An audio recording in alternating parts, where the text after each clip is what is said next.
My address, from ASSimilation to I-similation, how I cured myself of CAIDS, extends this revolutionary trajectory toward resolutionary livity. From resistance to resonance, from racial reaction to soul realization, from political awakening to divine sacred integration.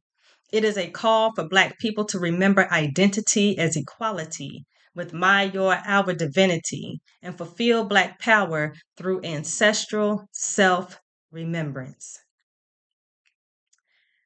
See, they call it education. But what kind of education teaches a people everything about the world except themselves? What kind of society can produce degrees without direction, credentials without consciousness? We must recognize that school is a colonial tool attempting to dupe, deceive, and fool. For years, I mistook conditioning for consciousness, performance for purpose. Perpetually trained in sociology, I was quick to define myself as a so-called politically and economically disadvantaged minority. At the same time, not realizing that I am the numerical majority. And even more than this, I am the cosmic authority. I had adopted their internal contradictions and attempted to normalize their pathologies as though they belonged to me, not knowing that society was training me to abandon myself while calling it success and civil liberty. This is the blasphemy.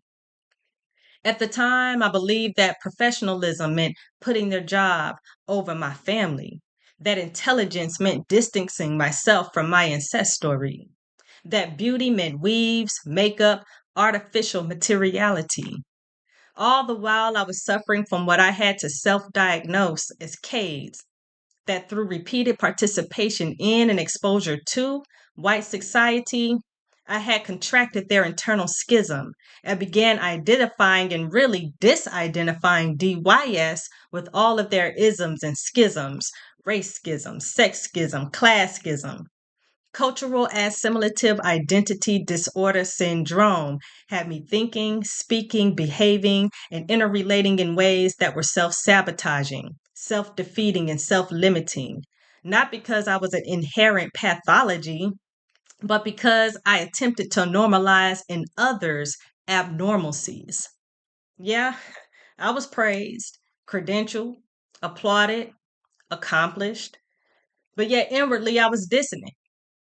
Cognitive dissonance occurs when one and one's lived reality conflicts with their infinite knowing. And although I had accumulated degrees, titles, and shitstitutional awards, deep down, I sensed misalignment.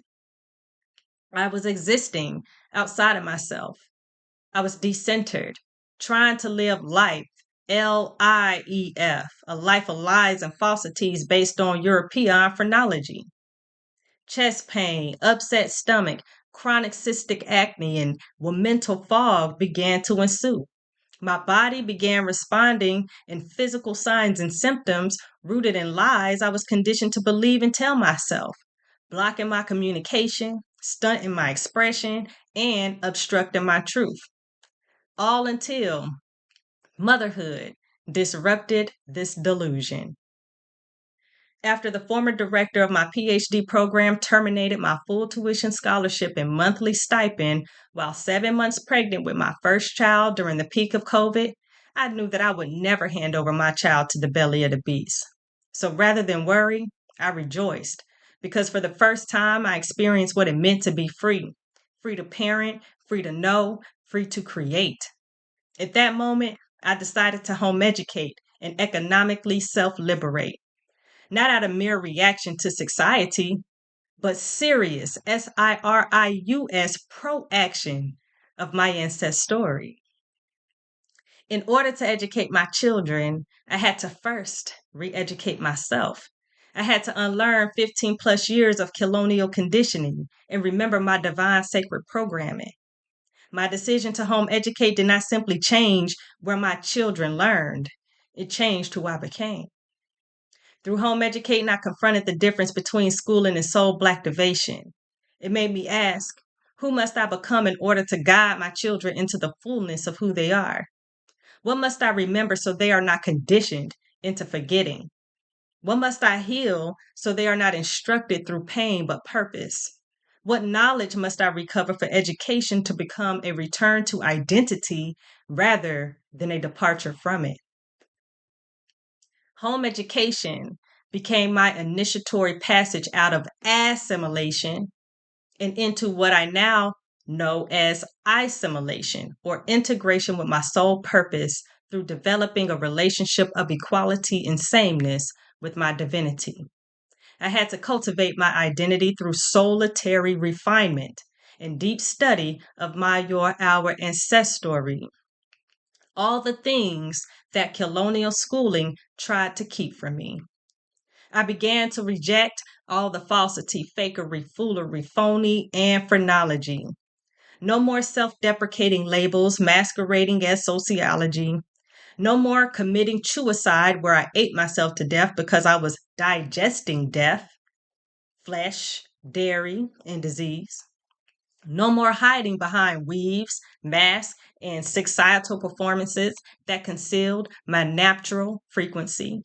No more alienation from my true identity. I read myself to freedom. I studied myself into soul. I consecrated myself from all media propaganda and truly lived life 12 years a sage, not 12 years a slave. I actually freed myself from psychological slavery and raced fully to my ancestry and rejoined with my identity. Not merely resisting oppression, but transcending the psychological manufacturing that made oppression believable in the first place. That is why I wrote From Assimilation to I-similation, how I cured myself of CAIDS. Because too many of our people are still suffering from cultural assimilative identity disorder syndrome, all while calling it normal. Too many are performing success while privately collapsing. Too many are too many are educated but uninitiated. Too many can recite theories about oppression while remaining chemically, psychologically, spiritually, and educationally dependent upon the very shitstorm that's harming them. My testimony is proof that another way exists, and that other way is the way home. I birthed my second child unassisted and orgasmically at home after delivering my first child by emergency cesarean. I stopped committing suicide by eating myself to death and started eating myself to life. Roots, fruits, vegetables, nuts, and seeds that nourished my body and clarified my mentality. I ceased and desisted self-destructive language by chemically converting the English slanguage into a soul scientific mathematical language that develops identity. I went from disconceptualizing identity as a societal label to practicing identity as our equal and same relationship to myour, our divinity. I stopped living decentrically and started living I-centrically, where I blacktivated my innate power to define my reality and know that it is so. Rather than take for granted my hue, my HEU, EU prefix meaning good, well, supreme, true, I deep studied the spiritual biochemical powers of myour, our melanin, the key to life, the storehouse of almighty I genes, the portal to the black hole. Through my soul journey, I remembered my blackness as cosmic, plasmic, supraconscientiousness. I remembered my blackness as God is God, absolute God, God is supreme.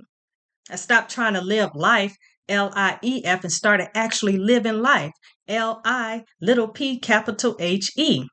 A life of balance rooted in knowing and I surety through vision and I aligned synchronicity. My life changed from ordinary to extraordinary, like morphic resonance, ordinary. Resonance, remembrance, and soul integration became the way. The greatest threat to global domination, DUMBINATION, is Black, African, Indigenous, Aboriginal one and ones, the Umelanites, to mass exit white society and return home to community, family, and self, to return home to mind, body, soul, to return home to the home of I. Identity is the final route to Black power, where we stand in equality with myour, our divinity, fulfilling myour, our destiny. Asheo.